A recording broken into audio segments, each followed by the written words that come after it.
Можно сказать, что сентябрь, октябрь и ноябрь месяцы у нас прошли под знаком юбилея Федора Павловича Павлова, 125 лет. Это дата такая очень серьезная, потому что у нас не так много деятелей масштабных, которые более века назад еще родились и оставили столь глубокий след. Вот Федор Павлович Павлов.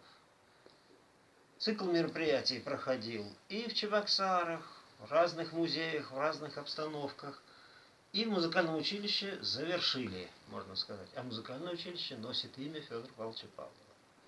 И я бы сказал, что очень своеобразно, самостоятельно подошли организаторы, которые назвали это круглый стол, потом мастер-класс, концерт, имя учреждения как новые возможности развития, поколение Next и шедевры чувашской хоровой музыки. Вы сами там докладчиком ведь были? Да, я был приглашен. Я, конечно, имел в виду, что передо мной поколение Next. Совсем юные, молодые люди. Причем те, кто учится в музыкальном училище, это же люди творческие, так сказать, по определению. Они музыканты в разных направлениях, разных специальностей. Но творчество – это суть их профессии будущей. И поэтому я тоже попробовал подать так, как,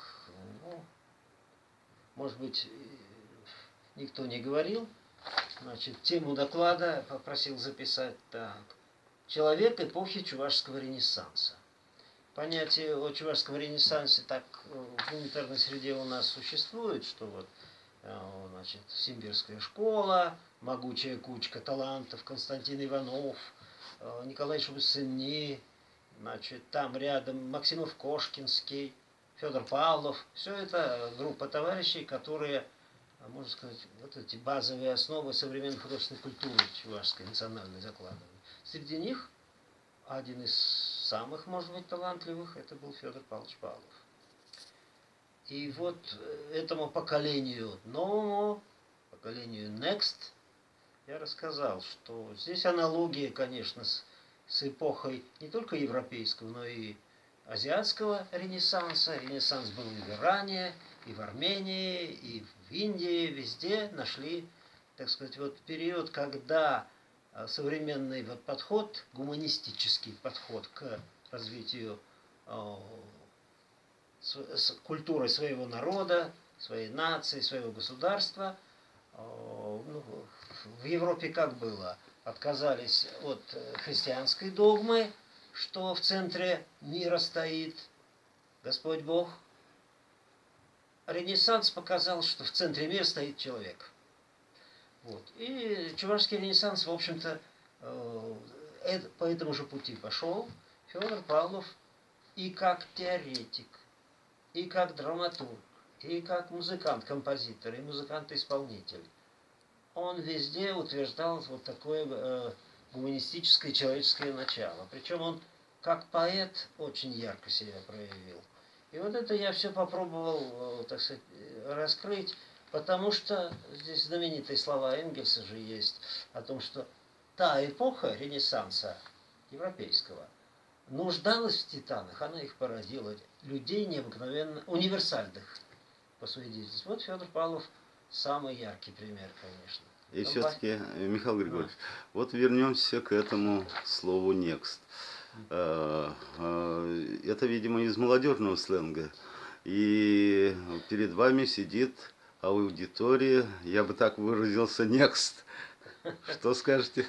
Да, я просто рад был тому, как организовали они. То есть вообще не шаблонно было построено. Мероприятие проходило в большом концертном зале, но не в большом зале сидела аудитория, а на сцене. Так как вот некоторые экспериментальные постановки в современных театрах. Камерные постановки прямо на сцене, в том числе и у нас. В Чувашском драмтеатре одна из таких постановок была. Ну и в других городах я видел. Это сразу настраивает на нешаблонность. Вот. И вот эти молодые люди, которые на сцене вот так вокруг сидели, я среди них, конечно, они не просто были внимательны, они, во-первых, сами подготовились по разным темам и где-то вели себя вот с вызовом на дискуссию. Не все, конечно, но где-то вот этот момент был, и было очень приятно слушать, что они пытаются высказать собственные суждения. Конечно, кроме вот таких устных выступлений с докладами, с размышлениями, были и творческие работы, то есть обработки тем Федора Павловича Павлова для народных инструментов, для ансамбля, для вокального, и в том числе даже для эстрадного ансамбля. И все-таки, что такое next? Как перевести это слово? Ну, я думаю, современная аудитория хорошо знает. Поколение Next – это следующее поколение, идущее в будущее. Next – следующее.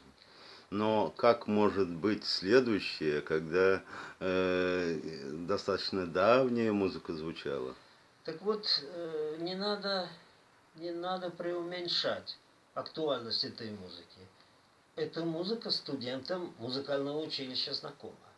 Хотя она, может быть, не на первом плане, не всегда, так сказать, в их программах присутствует, но там достаточно хорошо поставлено изучение истории национальной музыки чувашской. Поэтому музыкальное училище меня в этом смысле не удивило нисколько, а удивил просто современный подход к этому, самостоятельный подход.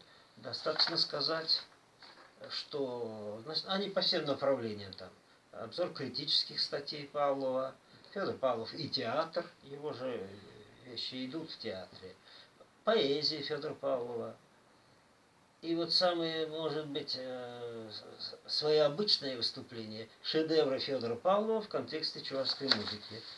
Было рассуждение, что такое шедевр вообще, и можно ли относить понятие, значит, шедевр к творчеству Федора Павлова. Это полемично, это сразу выводит на размышления в мировом контексте.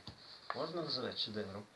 Конечно, докладчик разумно подошел, проанализировал, сказал некоторые аспекты, сам рассуждал. Некоторые аспекты понятия шедевр можно приложить. Но, конечно, Федор Павлов, он, так сказать, местного значения автор. Мне пришлось реплику подать о том, что мало кто знает, в каталоге произведений современных, в современном российском каталоге патриотической музыки Чувашия представлена только маршем «Вперед, Красная Чувашия» Федора Павлова. Они этого не знают. То есть федеральная, так сказать, структура Министерства культуры знает Федора Павлова.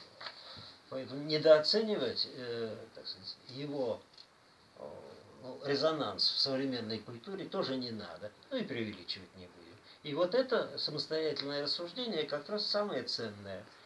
И когда звучали их обработки, значит, импровизация на тему чувашской народной песни, Ольга Когут импровизирует на рояле на его темку. Конечно, это живая, это сегодняшнее творчество.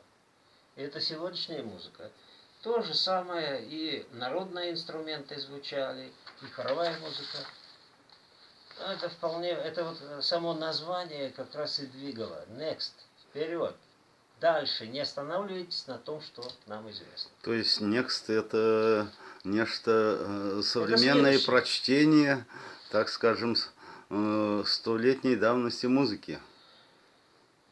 Ну, вот когда вы говорите столетняя давность музыки, это немножко, мне кажется, оттенок есть такой, ну, столетней давности. Вообще надо понимать, что искусство, в принципе, если оно достаточно талантливо и совершенно, собственно, искусство должно быть таким, оно не устаревает. Мы знаем музыку, которой 1000 лет уже. Скажем, какие-то вот песнопения, григорианские песнопения, светские песнопения и инструментальная музыка. А это и сегодня интересно и прекрасно. Вот.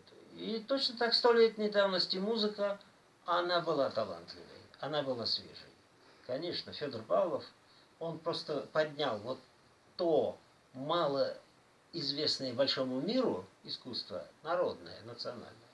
показал, он не только в Чебоксарах ведь работал, он ездил со своим коллективом и в Москву, причем не один раз, записывался на грамм-пластинки тогда же.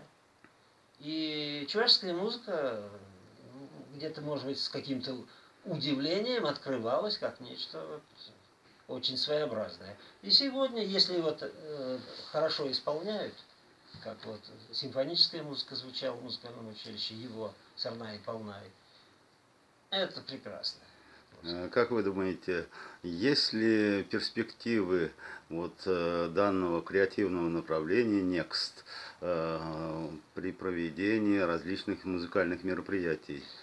Есть, перспектива есть. Проблема наша вовсе не в том, что музыкальное училище там поддерживает это и будет.